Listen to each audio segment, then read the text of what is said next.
All right, we're live. Ishqa, thank you so much for joining me today. I'm really excited to have you on Bite Me the Show about edibles. And before we get into today's conversation, if you could just let the listeners of Bite Me know a little bit about yourself and your cannabis journey. Yeah.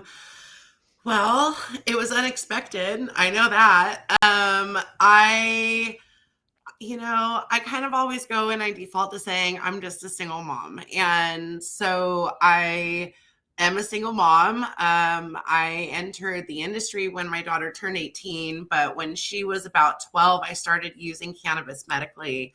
I was struggling from some severe social anxiety. It took about 4 years before I was leaving the house regularly, like a normal person again. Wow. But I went to work and I took my daughter to school, and that was pretty much the gist of it. And cannabis really helped me. Basically, what had happened, and I didn't even realize it, was I had been operating without any kind of healing for a very, very long time, and not without any healing. But I had a very traumatic childhood. I was on the streets and in juvenile halls and group homes as a kid. So I think my default is always figure it out and keep going. And so I'm very good at that. And it caught up with me after a while. And so cannabis really, I couldn't fucking sleep for it was months. It was so long. It was so long. And cannabis helped me start falling asleep at night. It started helping me slow down and breathe, and then eventually really just do some work on my own mindset, which led to further healing, the ability to go outside to a cannabis event and continue to grow. So Right. So what drew you to cannabis in the first place then as like a tool to help you through a lot of the stuff that you've been through versus other options that would be out there? Oh, I tried a lot of other options. I mean, that was, I worked corporate for almost 20 years. Like I had great insurance. So, the doctors were prescribing all the different options. I've just Right. always been really sensitive to medication. And so, they prescribe me something and they're like, you'll feel it in 2 weeks. And 2 days later, I'm like, my skin's crawling. Something's crawling under my skin. Get it out of me. And they're like, Right. there's no way you can even feel it by now. I was like, no, get it the fuck out of me. Like, I don't like this.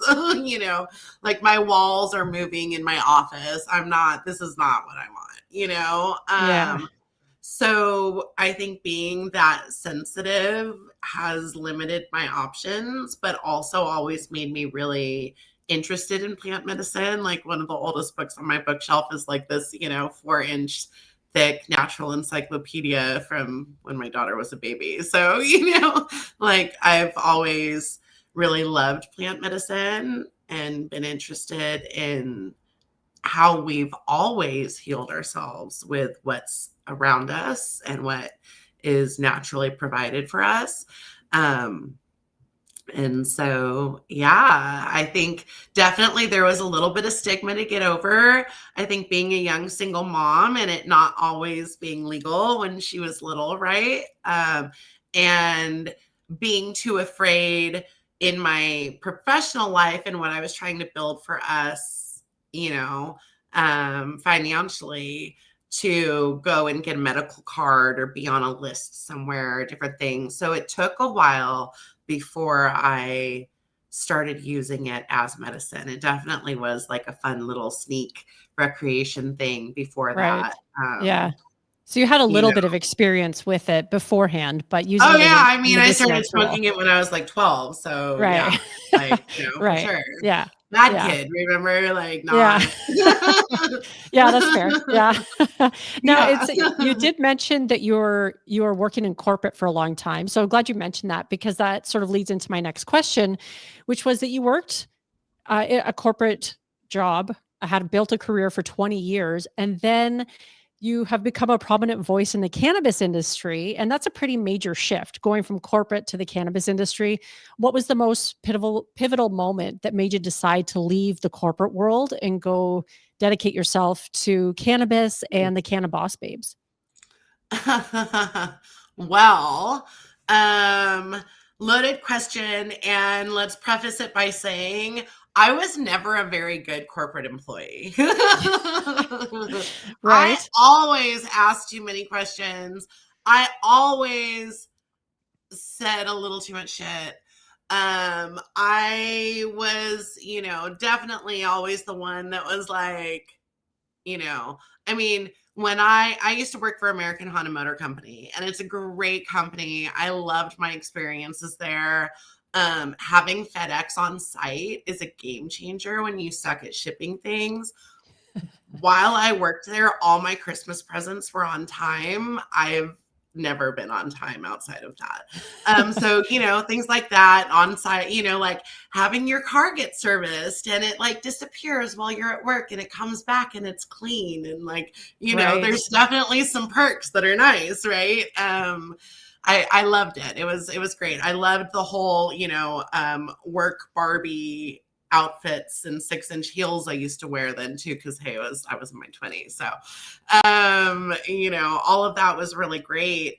But I left because there were things that were not in alignment with what they said their values were. And that didn't make sense to me. And when things don't make sense to me, I ask questions. and in environments like that, much like in the administration we have here in the United States today, they don't like that.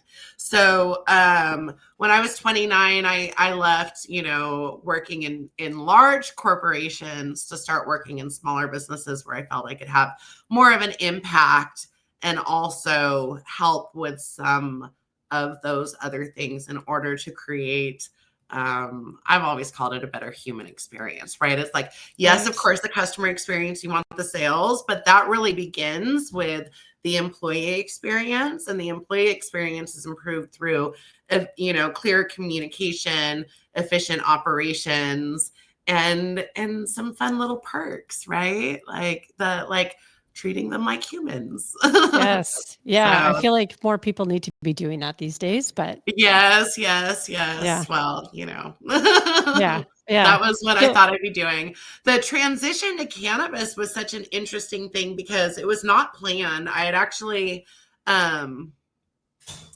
cannabis had been helping me heal for a few years into my last job. And my last company was amazing company in the architectural industry. It was a 10-year-old business here in Long Beach, 8 people making 6 figures. They were all very moderately happy.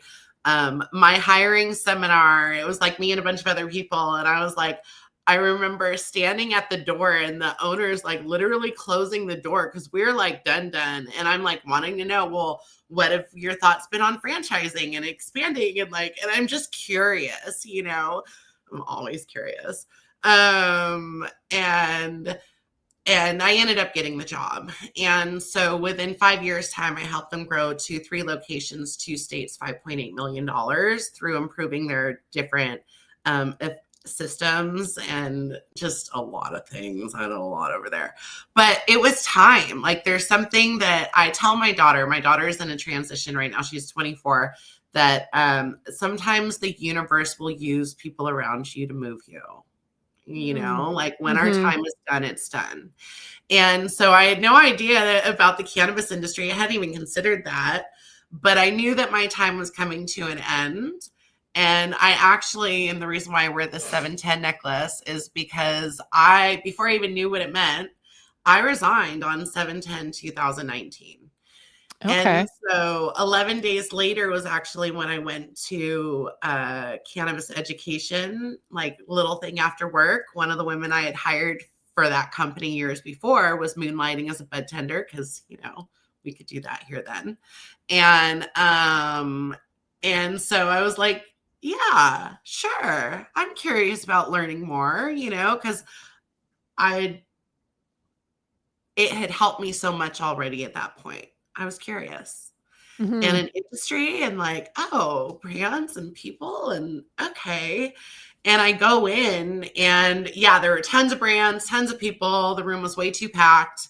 But there was also speakers. And that's where I heard the term endocannabinoid system for the first time. And my life was changed in that instant. I got visuals. I always say, I always go like this too, because I saw prison bars on this side with the doors opening and a golden cage with the door opening. And I just was like, everyone has a right to know what this system does and that it's in our body. And like, we all deserve to be free. So Right. yeah, I love that. The ECS, the endocannabinoid system, is what changed you. That's really cool. yeah. And yeah, how did Canna Boss Babes come about then after that?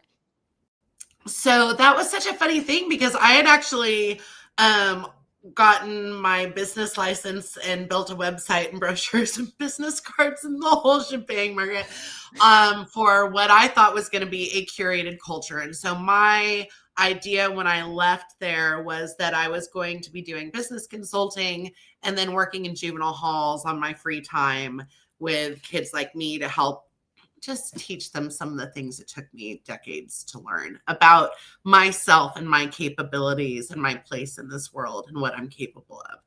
And so, and I'm still learning those things, 48, still learning those things. But you know, I thought that's what the plan was going to be. The Canna Boss Babes resulted because from that first meeting, I started meeting people left and right. And so it was the strangest things because I really only talked to the people I worked with for 4 years, right? Like I didn't talk to other people for 4 years. All of a sudden, there's all these different people, and I'm meeting them all, and they're all very entrepreneurial. You know, like Prop 64 had just passed, so recreation had just legalized. So everyone's very hopeful and like wanting to have a part within this ecosystem that we're building here. And it was just really inspiring to meet all these incredible women and then find out, oh, wait, they didn't know each other. So, like, from the beginning, even though I was the new girl, I was like, oh, well, you need you, and you need you, and you need you. And then simultaneously, here I am because I'm a corporate mom, kind of fresh out of corporate, right? I'm looking for all the events. I'm paying way too much money for a lot of these things, and trying to find community. And the women's groups at the time were not nice. They were mean girls. And so then also, as I'm having conversations with these individual women that are amazing and need inspiration, I'm hearing about these mean girls.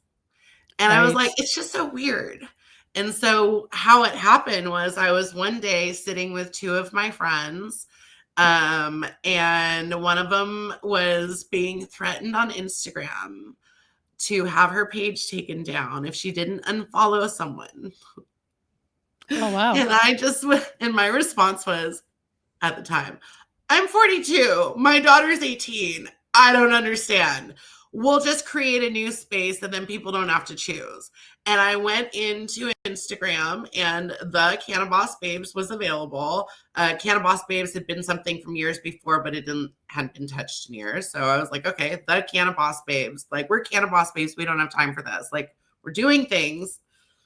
And a week later, I bought the domain, and a few months later, 2 weeks later, we did our first event with my brother from another mother, Rika Lamit. And it took off. Like, from the beginning, though, people are like, oh, I've heard of you. Oh, I've heard of you. And I think it just was the name, right? Like, I think the name was one of those names, like, oh yeah, you know. But yeah, that's what it is. And so, you know, we've got a couple little Canna Boss Babe roles. The first one being, and the first one's always the main one, but a Canna Boss Babe handles their own business first. And that is for us to know that we can prioritize ourselves and should prioritize ourselves. But then also as the group collective to not get upset when we go off and take care of ourselves in whatever way that looks like, but to celebrate the return, right? To celebrate that's a hard thing to do, to go against the group, right? And do what you need to do for you. But that's a good thing. And we celebrate that here. So that was one really important to me. And then the other one is a Canna Boss Babe makes up their own mind, because like, I don't want to be responsible for anybody else's life decisions. Like, we're here to share information, and then we all support each other's decisions in whatever was best in that moment for them. Because, yeah, I just think that control stuff's weird. Yeah, absolutely. Yeah, I totally agree with that. So you started Canna Boss Babes, and it started out as I understand, an entrepreneurial support platform, but now Yeah. you've grown into a multifaceted brand. You have a podcast, you do some consulting services and events. So what was your original version for Canna Boss Babes, and how has it evolved over the years? Obviously touching on the fact that you have all these cool things happening under one umbrella. Thank you. You know, it's really funny. I started this with a whole bunch of other people, right? Like, it was like a group of us. It was the pandemic. We had all this free time. A lot of us Yeah, had a little extra free money. And so when it got started, there were a lot of ideas, and also the recreational industry was new and fresh, and there was still money. And in California, we are struggling so hard. That's not here. That's not real. A lot of those were dreams. And they're beautiful dreams, and we'll see them through. It just wasn't going to be as quickly as maybe we thought as a right. group at the beginning. And so, you know, as the world went back into its new normal and people went back to work and the kids are back in school, actually in school, and you know, like, Instagram took our page in 2021, the end of 2021, after 804 lives, which that just crushed a lot of the babes. I don't know what's wrong with me. Like, people always talk to me about, oh, your consistency, as though it's a good thing, and I'm always like, there might be something wrong with me though. Like, I don't know that that's a good thing. Like, I'm glad you think it's a good thing, but there might be, like, sometimes I don't know why I keep going. But I do. It's really, honestly, for the conversations, to be able to share the stories. It's my purpose. I don't know how to explain it other than that. Is like, it Right. lights me up to be able to see and provide a space to allow others to feel their impact in the world. Right. Yeah, that's such a beautiful thing, and that's one of the reasons why I love having Yeah. guests on my show to talk about how they're sharing their cannabis message with other people. And Yeah. so you, like I mentioned, you have a podcast, and it's a top-ranking podcast for women in cannabis. And what do you believe is the key to its success? And what are some of the most impactful stories you've had the opportunity to share and, asking for a friend? So, Yeah. Gosh, you know, I think the key to its success is that I just kind of started doing it, right? That no one had to be perfect, that no one that you know, we were just doing it, just having the conversations, um imperfect as they are. I think that allows for more listeners and more people to self-identify and resonate with what's possible for them in hearing the real raw stories from others. And so, you know, I think sometimes that we see a lot of, you know, podcasts and everything looks shiny and fancy, and so we think that that's only for shiny and fancy people and not for us.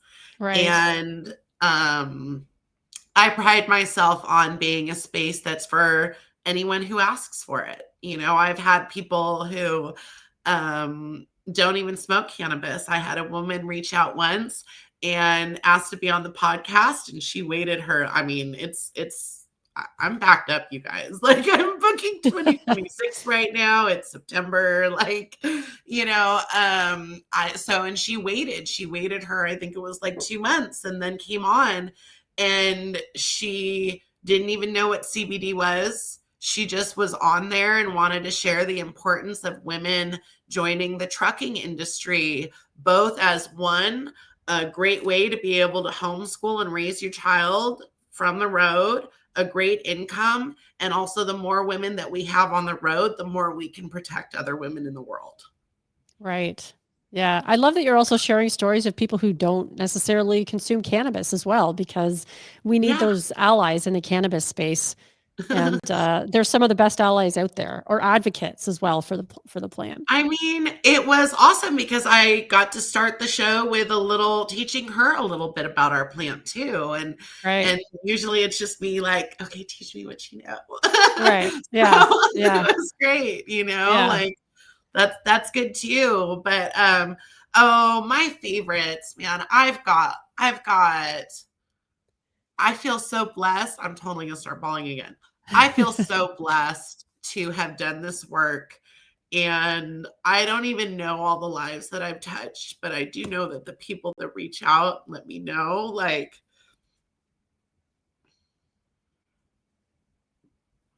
the impact's real, Yeah. Yeah. like, um, Carl Wagner, high school teacher in Indiana. Indiana doesn't even have medical. Like, they're not anywhere. They're not even trying to do any of that. For years, he watched the show with a, like an Instagram handle no one would know who he is. Years. Joined the Weed Mom Book Club, was the only guy in the Weed Mom Book Club, and showed up every week, but had his video camera completely off to protect his identity because, again, scary situation in Indiana. Mm-hmm. And after a couple years, and after even coming on the show and sitting in the dark and sharing his story like America's Most Wanted, like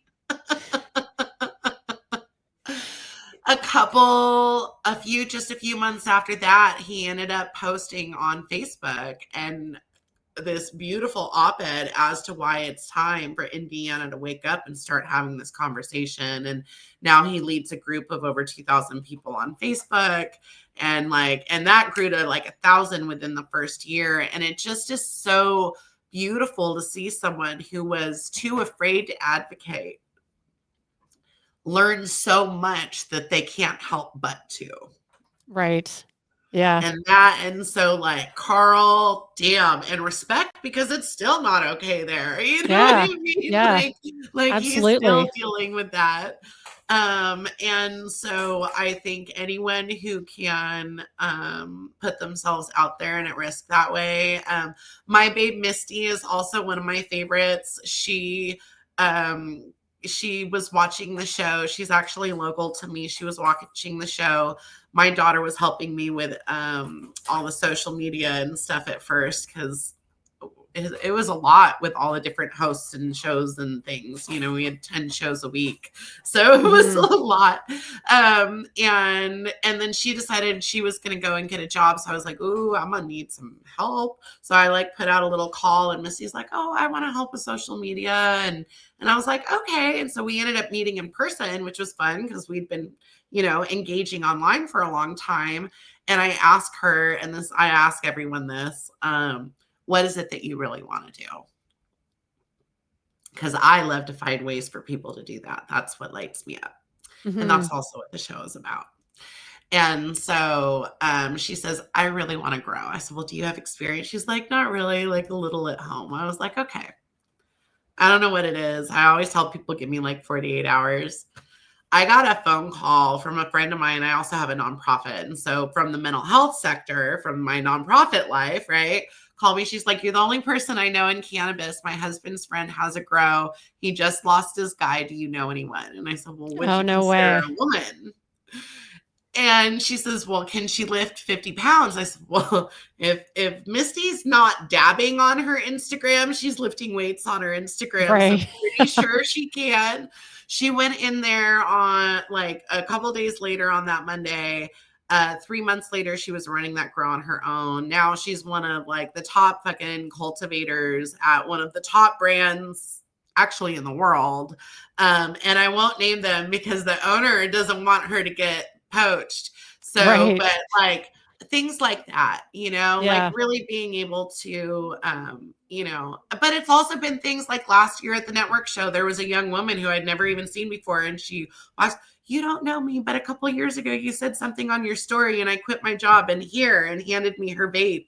She's like, and now I have my own brand. So like, it's just, cool. it's a lot, like it's a variety of things.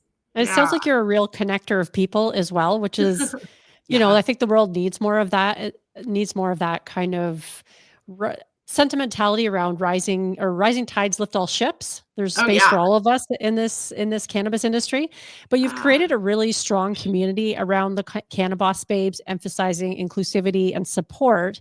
What are some of the biggest challenges and rewards of fostering community in an industry that's still pretty stigmatized?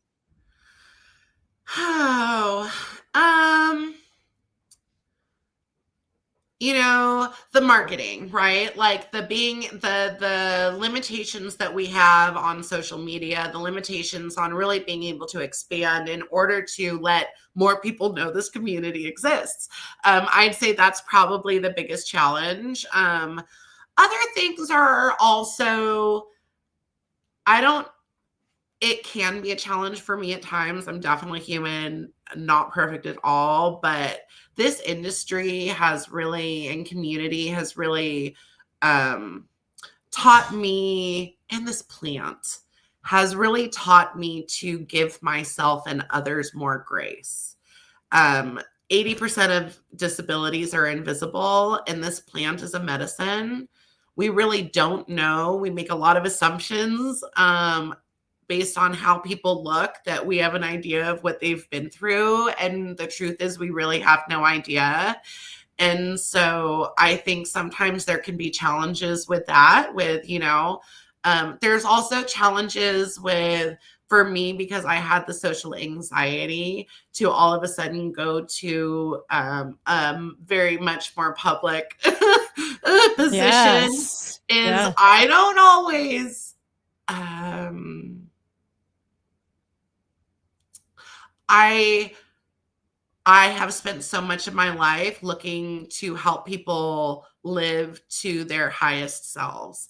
Not, high on weed, but highest calling.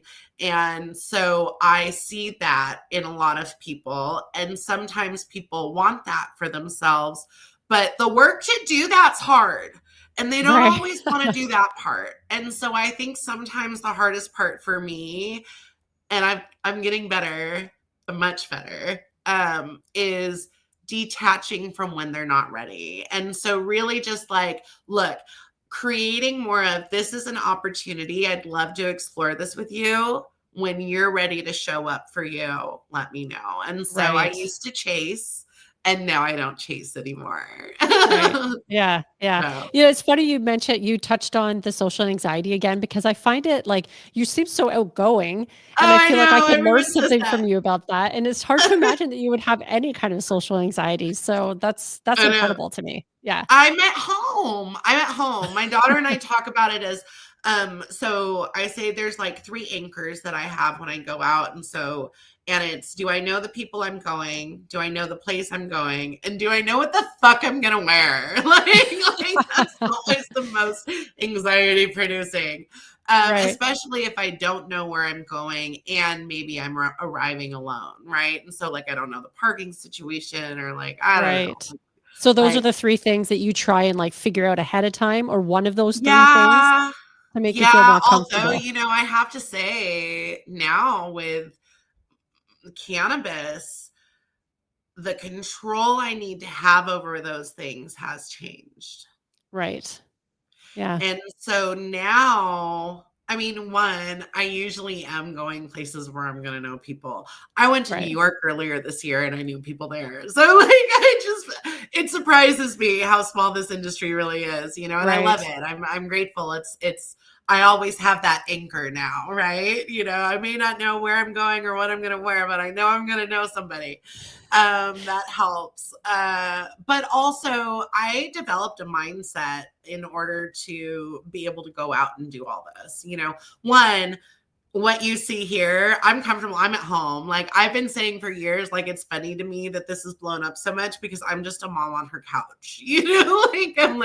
I'm chilling at home. I'm talking to people. Like, how much more comfortable does this get? I'm wearing pajama shorts underneath this dress right now. Like I mean, we're Right. you know, dressed from the top up. Like, yeah, this is easy. Like I can be at ease here at home. I'm also high. Like, I've got my stuff. I had a couple bowls this morning before we did this, as early as it is. So that helps. But also I really love the conversations and the one-on-ones. Like I love that. I do a group thing though too. We have an online group that we host bi-weekly on Mondays. And that's been awesome, with people literally all over the world joining us. Like and all over the industry. It's really kind of amazing, all the different people that come together and the ways that we continue to find to connect. So yeah. See, I might be Yeah, hiding lost how to answer the question. Did I answer no, the that's fine. You've touched on too about the survival squeeze that small operators in the cannabis industry face. What do you think are the biggest hurdles for small business and entrepreneurs who are trying to succeed in a super competitive landscape? And also, I mean, I know this all too well myself, but just a landscape with players that have much deeper pockets than I do, or some of these other small players might. I mean, even the ones with the deeper pockets, those pockets are getting more shallow, right? Like, Right. really, honestly, the biggest challenge is regulations. The whole federally rescheduling. My prediction, and I've been sounding like a conspiracy theorist online for a year now, but I think people are starting to believe me now, is that if we get rescheduled, how they're going to take out the smaller shops is by forcing them to have a pharmacist on staff. And that's no small salary. Right. Right. But if it's Schedule 3, Yeah. that's standard operating. So Right. the regulations are a big one. Here in California, taxes were raised even further on July 1st. It was announced yesterday that they will be dropped, but not effective until October 1st, which, why are Hmm. you trying to take 3 months from people that you made that decision knowing we don't have it? But that's Right. another way to take businesses out, is so we see different phases. There's certain events of the year that you see that shortly after, usually businesses are gone. It Oh, will be like wow. their last big hurrah, and then a week later, oh, all these layoffs. That's a very Right. common thing we see around here. Um, Taxes definitely take people out. We've got that a couple times a year, that goes through phases. And so what we've been seeing, as we're going into our 6th year, right, of rec, is that these investors even are like tired, and this is a little too long a game for them too. Right. So that's the biggest challenge. And then because of those taxes, the prices being too high, things not moving in the dispensaries. So then even the quality at the dispensary is less, even though you're paying more. So the traditional market is thriving once again. Right. Yeah. And honestly, that all comes down to an issue with accessibility. Yeah. Yeah, 100%. So I guess you're suggesting that legislation is sort of the only way out of that, but that always seems like there's big I hurdles around that. do, because that's how we need banking. We need tax write-offs. We need the ability to be able to market publicly and provide education, and not just leave it up to some Netflix show to like half-ass what the experience of weed is. Like, Right. we're getting better content, but there's still so much stigma around the content that is being produced, and it actually pisses me off. So Yeah, like this I love the yeah. TV show Shameless, and the last season of Shameless, they did weed so dirty. I don't They remember did weed that, and I so watched all of it. dirty.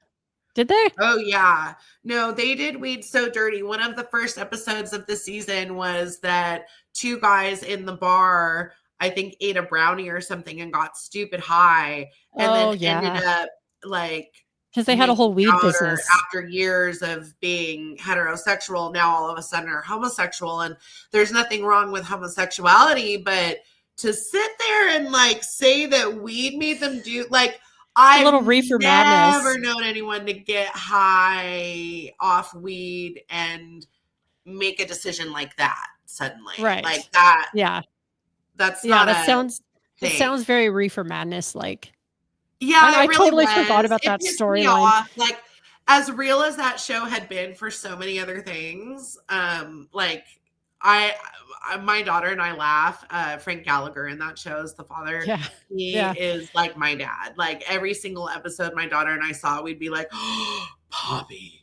And like, yeah, that is my dad. He even kind of looks like Right. him. It's wild. So they got so many other things right, and yeah, they fucked that up. It made me mad. Yeah, because I had totally forgotten that didn't two of the characters that ran the bar start a business selling edibles out of Yeah, the bar? Yeah, I yeah, totally forgot about yeah, that. Yeah. yeah. Yeah, I'm always Um, surprised that the stigma is still hanging on so much, even though legalization, like where you are and where I am, has been around for a while. It just always surprises me that the mainstream isn't catching on faster. I don't get it. But I guess there's still a well, lot of forces working against it, unfortunately. it's really interesting, it's mainstream media, and it's the same thing that we Yeah. see in our news, right? Like we know we can't trust our news. Our news is propaganda. Mainstream media is too. Everything that we are fed or get to pay a subscription for is going to be what they want us to see and think. Um, I find content from real people way better. I love it. Mhm. Like who doesn't love a good like food account on Instagram, right? We all love to Right. get high Yeah. and look at the good foodie things. I am no exception. I watch way too much food videos, but that's okay.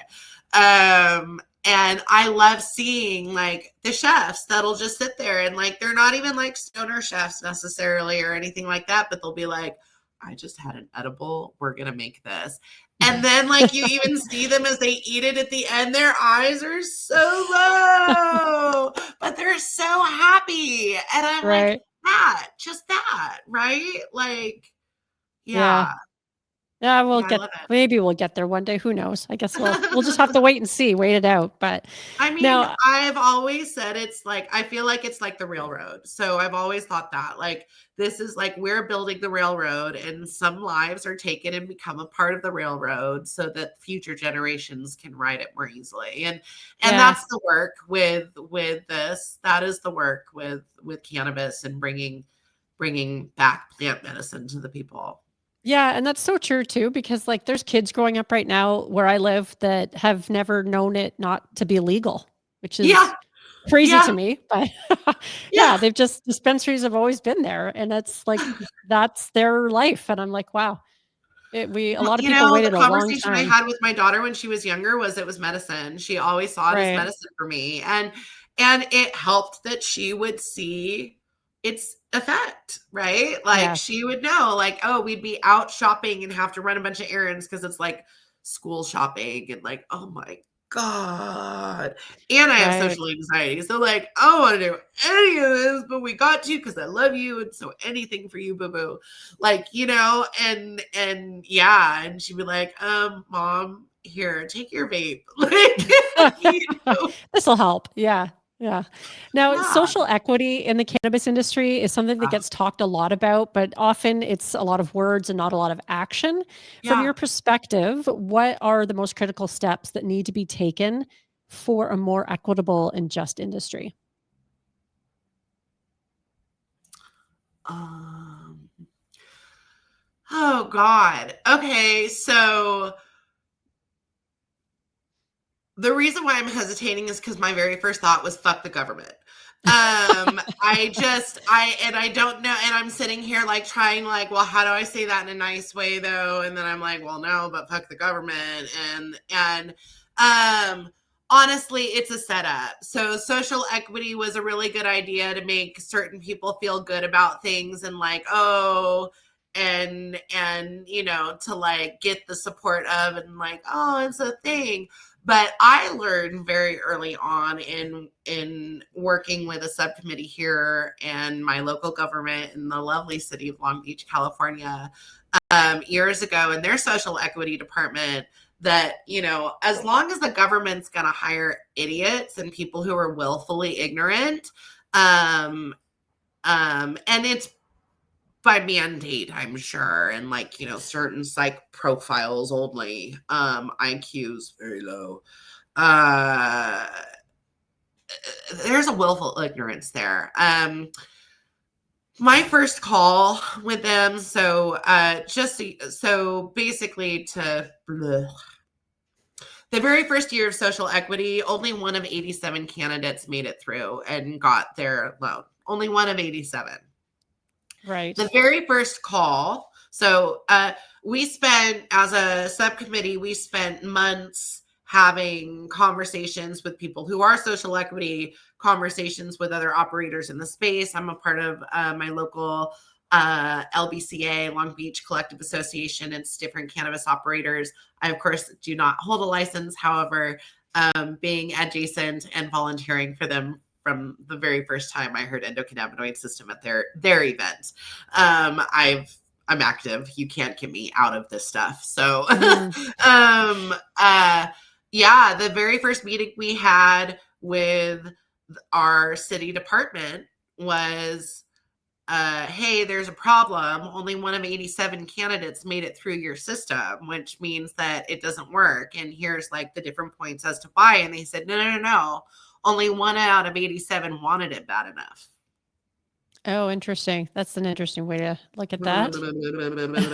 I just don't. Right. I was like, you got to be that dumb on purpose. Like it was, you have conversations with them, and it is, you sit in city council meetings and they're dumb on purpose. You know, you talk about the environmental impact of bringing in these giant cruise ships and they're like, huh? Vote Right. yes. We want the money. And it's just, yeah, fuck the government. So do you think there's anything that can be done to improve those kind of numbers? Like when they have social equity programs for Here's the cannabis other thing. loans? Social equity and the way that they're set up is to put additional burden on other cannabis businesses. Social equity is not the responsibility of the cannabis industry. The cannabis industry has already been negatively impacted by the lack of social equity in the world, in every industry, in as a whole. So to put the burden, so even the way that it's written again, right? Like it's good PR. So my wonderful mayor, Rex Richardson, who I'm not allowed to tag online anymore. He is such a sellout, but he, you know, I mentioned earlier, nonprofit. My partner in the nonprofit during the pandemic, our local community here in the park, the homeless issue way out of control. We celebrated their 2-year anniversary of serving people shower truck, laundry truck, clothing, food weekly, like, you know, trying to serve 100 people each week. Like it's not enough, but it's something. And all of a sudden you see after 2 years an article in the newspaper with Rex and about 10 other people none of us have ever seen before talking about all the services we've been providing as though they've been providing it. Right. And I'm like, who are any of those people? So it's PR. Everything with politics is PR. And that's the thing that, honestly, these cannabis conversations have taught me in the last 6 years is what a setup it all is. Right. Yeah.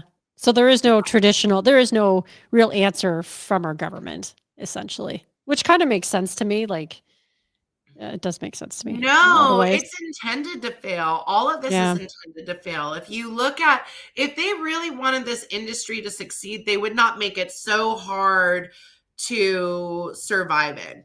Taxes are 36%. Right now, 39%, going back down to 36% in October 1st. Woo! 36%. When I first entered this space, because again, I was like business consulting, right? And I heard 36%, and there's no financing, and there's no marketing. And 36% in taxes alone is more than overhead is in most other businesses. The entire overhead. And that's just taxes. That's not employees. That's not rent. That's not SCE and their bullshit electric bill either. It's what? Right.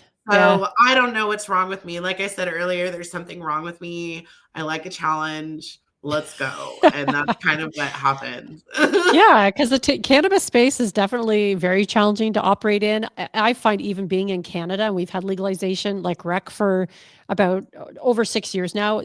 It's not any easier up here in a lot of ways because yeah, You we deal with don't the have same stuff. marketing. Your No, packaging is no, all right. yeah, Like, yeah. yeah. There's pretty much none. So there's definitely challenges here as well. But as a woman, you've broken a lot of barriers and you operate in a really male dominated space, even though we're all here celebrating the plant, which is female. Somehow it's still very male dominated. But what advice would you give for other women who are looking to build a career in the cannabis space? And are there any particular opportunities right now that are great for women, in your opinion? Oh, I mean, I think there's always opportunities that are great for women to be in this space. It's not hard. It's not, if you want a soft life, if you're a soft life kind of gal, don't come here. Like, Right. you have to be willing to be, chewed up and spit out a few times. I've earned a lot of cannabis stripes. I used to be uncomfortable with people calling me an OG because I don't feel like 6 years has been all that long, but actually I've been through a few things. I got some stripes over here. So, don't come expecting it to be easy. Come because this plant has changed your life, not because you want to make money. Hmm. Um, You're here. I don't, yeah, don't expect to make money. If you're someone who is able to serve a lot of people and do consultant type work, similar to myself or 1099, definitely keep clients in other industries. That will help you keep your lights on, in between. And find community. Be wary, though. Also, there are, again, like 80% of disabilities are invisible going on. And also a lot of people are very, cannabis has attracted a lot of really amazing healing centered people and also a lot of opportunists, and sometimes you can't tell them apart until it's too late. So be Right. Yeah. patient, don't dive in too quickly, do your research, but also don't judge people based on other people's experiences entirely, because everyone's got their reason for their perspective. Right. Yeah. And I do love that you mentioned to find community as well, because I think that that's something that we all need, regardless of whether you're in the cannabis space or just living your life out in the world. Like we need people Yeah, to we to need be around people. us We and need to people. support us. Yeah. Yeah, I Yeah. would say join one of the Canna Boss Babes Connect groups, every other Monday evening. We've done 3. We just did the 3rd one last night. It's an idea I've had forever. I had a guest on my podcast recently that was talking about being really lonely, like having so much work she doesn't get to leave work very often, but wanting that Hmm. community. And so like, oh, well, we can meet online. That's an easy thing. And I was like, oh, I've been thinking about let me just do it. Let me just stop talking. Like, let me just do it. And it's been amazing. Like the very first one, it's limited to 50 people. We end up having about half show up because, it's a free event Yeah. online. People forget and realize I didn't pay anything for it. So I'm going to go eat dinner instead. And that's fine. But it's been about 20 people each time, 20 to 25. And we just kind of share who we are, what we're doing in the space, maybe some of what we're working on, how we'd like to serve, or what we could use. And from the very first meeting, there was someone who needed an employee. 3 of the other people ended up applying. One of them got hired. The other 2 ended up with one-on-ones with me, and one of them's going off, and I've connected her already to someone else to do something that was even more aligned with what she really wants to do. And so, it's really exciting. We've always got new people. There's definitely a lot of familiar faces. There's big names from all over the industry too. I really love my friends. I'm so blessed. Like, I geek out that these are my people. These are my friends. Right. Like Luna Stower comes and sleeps on my couch when, Yeah. it's, Yeah. Well, it's yeah, very really cool that you fun. started. You call it Canna Boss Babes Connect. I really love that idea. And honestly, when you said that you just wanted to do it, my mantra this year has been just fucking do it, Right. because so often, like, I just overthink things, and I'm sure this is an experience common to many people. You just overthink things, you're waiting for it to be perfect, like all these reasons why you can't just do it. And then when you do it, you're like, "Oh my god, I'm so glad I did." Just like with your calls that you're hosting on Monday nights. So Yeah. I love that. Yeah. I'm Well, glad that in you're writing, I actually it just was published for the first time 2 weeks ago. 2 weeks Oh, ago. cool. And hosted my first panel last week as well. And those are two things that, hosting a panel I've been wanting to do. Writing I've always loved to do, but I had in my head for the longest time, like I didn't go to school for that. I've not worked in like even though like I've literally created a magazine at everywhere I've ever worked. And like I've done Yeah. it informally so many places throughout my entire life. So that was a huge thing. I wasn't even planning on doing that. It ended up being the publication wanted my connection to be in it, and then said, "Oh well, Ishqa will write an article about you," and then ended up telling me, "I told them you'd write an article," and I was like, "You did, huh? Okay." Yeah. Well, But I'm sometimes so you just have to do it. grateful because it unlocked something in me in that I've always loved to write. I write a ton on my blog, and and and I've always been like, "Oh, I'm not a writer," and now I get to be like, Right. Yeah, yeah. because you just fucking did it. I love it. And it was great, and Yeah. everyone loved it. So it Yeah. was like, that's exciting and affirming too, yeah. So I get to Yeah. just share more stories in more formats and more ways. Right. And I've been getting really into like the SEO and the blog and building out the website to also, again, just draw more attention to all of the stories. So yeah. Yeah. Fun. Now, this is a question that I like to ask a lot of the guests that I have on my show. So, what would surprise people about you? Oh, that I'm not really extroverted. That is surprising to me. You seem very gregarious, so I'm like, "Ah, I'm at home. I told yeah, you, pajama fair. shorts. Yeah, I, I love spending time alone. I really spend so much time alone I do and so much too." time in my head. And I even like laugh at myself at how much I really do just entertain myself and dream up new work to do and new projects to do. No one pays me to do this. Like I come up with this stuff on my own. I just keep giving myself more work to do. And I love it. And it's just so fun. And I love being alone. I think especially right now, being perimenopausal as well. I love sleeping alone. I yeah, go to bed at night and I like stretch out. I'm like, I'm yes. so glad I don't have to Starfish. share with anybody.